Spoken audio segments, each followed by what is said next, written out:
So we were always going to expect some filler with this 6-fight deal of Gennady Golovkin's with DAZN, but even still, for his first fight to be against Steve Rolls, who's already 35, who's never fought anywhere near the world level, it's just unacceptable.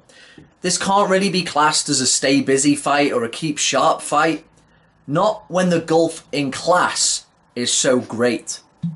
It kind of reminds me of Golovkin's fight against Dominic Wade, which he had in 2016, in between the David Lemieux and Kell Brook fights. He did him in 2 rounds, and it was just like, what's the point of that? And now, quite a few years later, what's the point of this? Now, Teddy Atlas once spoke about how he feels a fighter's never overpaid. You're risking too much in there. Which I kind of agree with, but so long as it's against respectable opponents, so long as you're pushing forward a narrative that's worthy of your journey and where you're up to in your career.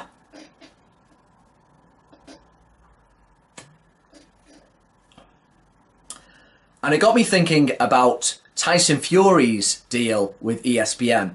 He is facing, of course, Tom Schwartz, and Golovkin's opponent, Steve Rolls. They got something in common here, which is I think they're both out of the top 50.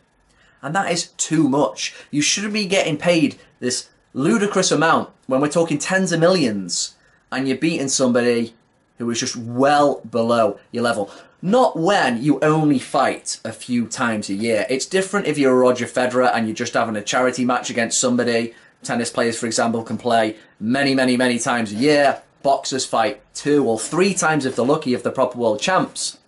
If this is one of the 6 fights of the amount of money that Golovkin's making, it's not acceptable. But we're going to have to put up with it. This doesn't even really count as any kind of stepping stone if they want to do a 3rd Canelo fight. It's just really disappointing. How do you see this fight going? Is it just gonna... Is the result basically going to highlight the fact it shouldn't have taken place, much like his fight against Dominic Wade? Or is Steve Rolls going to shock the world and blow Gennady Golovkin right out of there? What do you think?